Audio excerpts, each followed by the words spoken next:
Welcome back, friends, and welcome to all my first-time viewers. So I recently planted some seeds in my hydroponic system, and I thought I'd do a video going over the pros and cons so you can see if it's worth your while or not. If you've never been here before, my name is Marlene. Let's go ahead and get started. So the system that we're actually going to be looking at today is the LetPot hydroponic system because they had sent it to me 3 winters ago for review, and I was quite happy to do that. But most of the rules that we're looking at, the pros and the cons, apply generally to the other systems that are out there. I planted cilantro, oregano, and basil this winter, and I can't wait to see what's going to happen over here. My orchid is setting out another bloom, so that's so exciting. So let's take a look at the first advantage, or we'll call them pros, and it's that you have faster and higher productivity. And by the way, guys, this video is not sponsored. Again, they sent it to me for review, and so that's what I'm doing.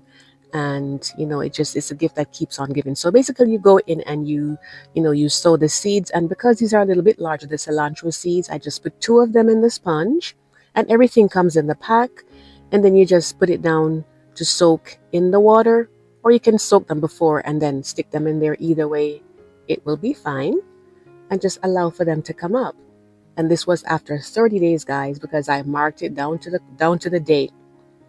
It was in 30 days, and it was time for me to go in for my first harvest. So over here, I'm taking out the cilantro, and I have the basil next to it, and you can see the oregano there. And I will say that initially, the cilantro were the ones that came up a little bit faster, and then the basil, after they were, cut back, that's how they came up quicker. And the oregano was a little bit later because it has smaller seeds.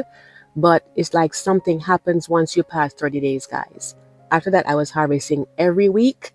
And then a little bit after, maybe about 3 weeks or so, it was kind of like twice per week. It's like it just grew and grew and grew.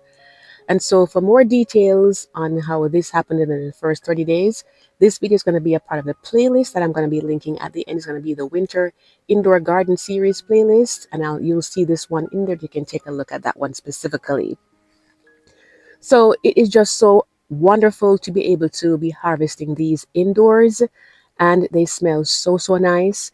And what actually happened is that one of my sons actually really started to love basil, and I think when they see it growing so quickly, growing inside, seeing how it came about, it just encourages them to try it, and then they realize that they actually like it because it tastes so good in so many different foods. And just look at that, guys.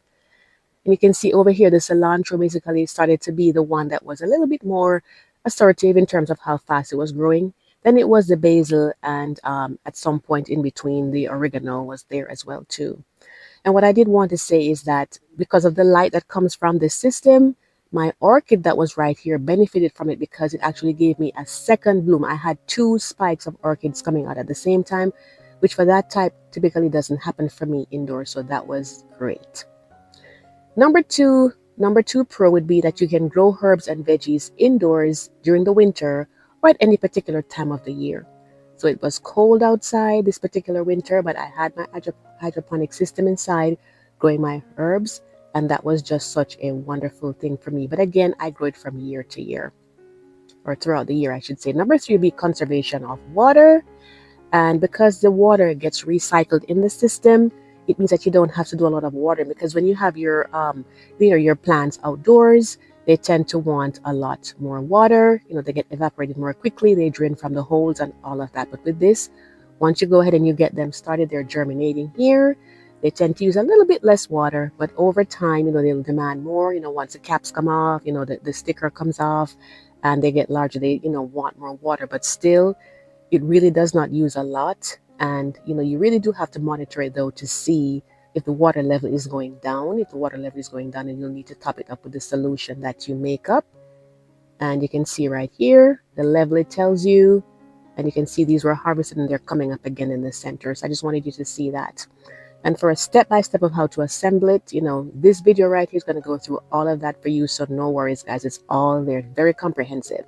The next pro is that you don't need to have a lot of space. So let's say you have a small area in your home, or maybe you live in a smaller apartment, a townhouse or something. We don't have like a balcony or anything like that. You can grow these inside, during the winter, of course, but at any time of the year. You can see that I have other plants here just showing you how everything is arranged together to basically maximize the space in this particular area of my home. So that's a great thing for, small spaces. Number 5 would be that you get less pests and diseases. So whether it's in the winter, it usually has less pests outside and diseases, but either way, whether it's winter, spring, summer, or fall, you don't have many pests on here because it's in a very controlled environment. So they really can't bother your plant too much. Everything is pretty much, clean and clear. So what I will say is if that ever does happen, though, it's typically because other plants in the home may be bringing in maybe like gnats or something. And if that is happening in your home, check your soil, because if you're overwatering your soil plants, your soil indoor plants, that will attract gnats. Just allow them to dry out a little bit between waterings, and that typically solves, that from starting. If it already is an issue, you may have to look into ways to control that. And if you're liking this video so far, be sure to give me a thumbs up. It does allow it to get recommended out to more people so they can get the same information that you got. Thanks so much. Moving on to number 6, no weeding necessary. Isn't that awesome? Because I'm telling you, for me personally, that is one of my issues in the garden, and that is that I have to deal with weeds in the warmer months. And for this, no weeds here, guys. And of course, there are different ways to deal with the ones outside, but when you don't have to have them at all, it is just a wonderful thing to not have to, care about all of that. You just go in and get your harvest. But I will say though, you will need to do some thinning of them, but this happens with any other type of plant. When you just have them germinating, because there's so many in that little spot, you have to thin them out, because if not, they're going to be competing for nutrients, and then they will not be their best. Plus the space is smaller, so you can't fit all of them in there, but that's standard for growing things anywhere at all. You can't have too many of them in a small space, and they do much better when you thin them out. Moving on to number 7, and that there is more precise control over nutrients, because as you know, typically for your nutrients, you have your nitrogen, your phosphorus, and your potassium, and you also have your micronutrients, the smaller ones that you need less of. Once you mix up your solution right here, you pretty much don't have to worry about that. Everything is controlled, so they're getting the right amount of everything that they need, and it just makes it easier for you, takes out all the guesswork. Once you measure them, and once you follow the all the steps that they have the different levels that you measure each thing in. You just pour them in and you're good to go. You can go ahead and enjoy your harvest when it is ready. And so I just wanted to take a moment to invite you to subscribe to my channel if you have never done so before. I do lots of gardening topic tips and tours with myself and my husband, and sometimes my boys. And we just want you to come along, journey with us. We have a wonderful community here of gardeners where we exchange ideas.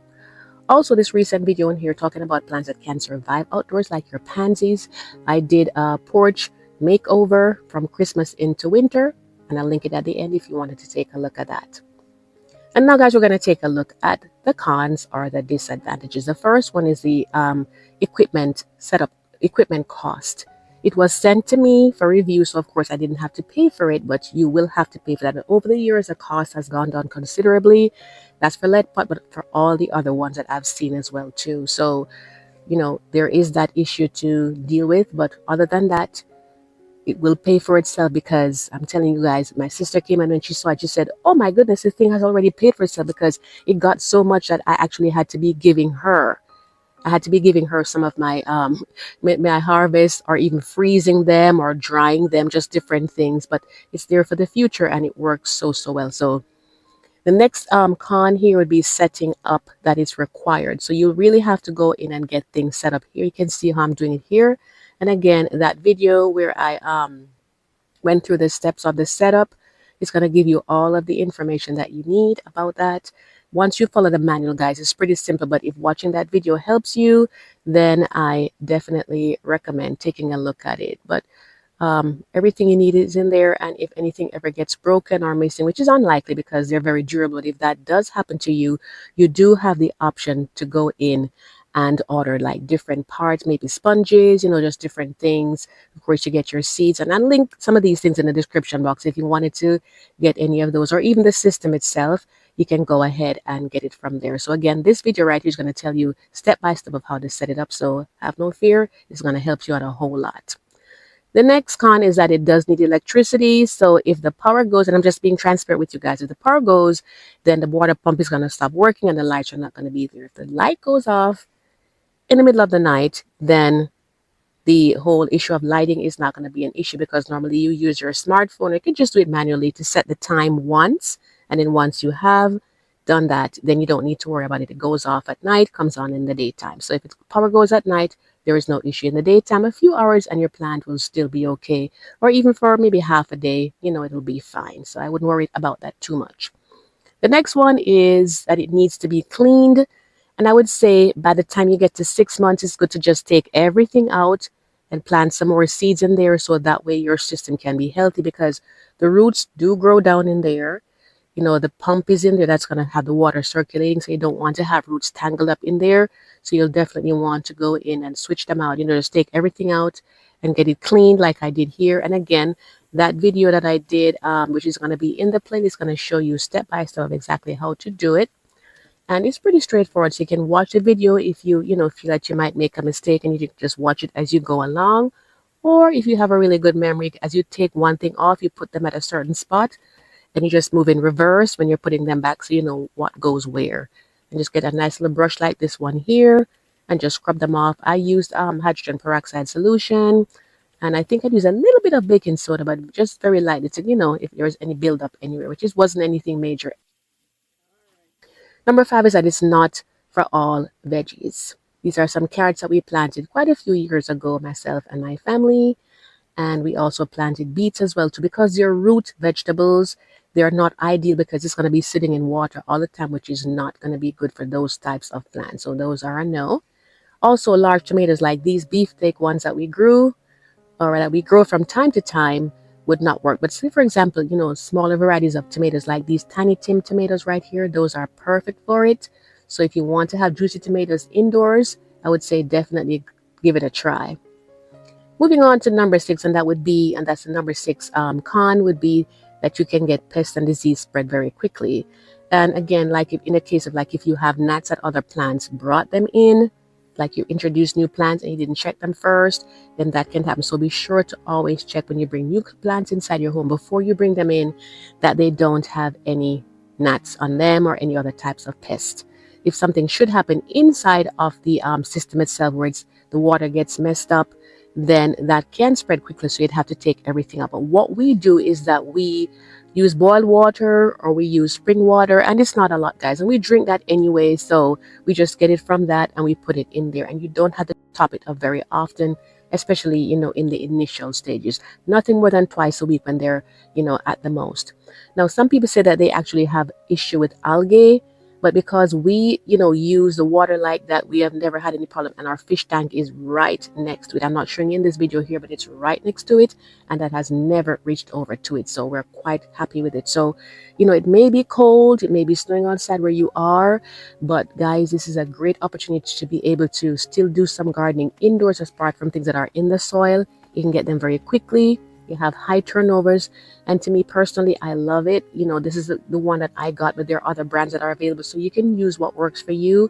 But I just think it's a really good option. And sometimes you can be in the doldrums of winter, and when you have something that's growing pretty quickly and you can go and actually eat something from it, guys, it really, really helps to lift your mood at this time of the year. So I'm going to leave you with a little music to finish enjoying this nice snowy day that we had some time ago. And I hope it brings you some cheer. And I just want to thank you for coming back time and time again. Be sure to share this out with those who can help. And I certainly hope to see you in the next video. We have so much in store for you for the winter, right through into spring, prepping your garden, Q&As. And send me your questions if you have them. I'll be more than happy to help you as far as the garden goes. So take care. See you in the next one, and happy gardening.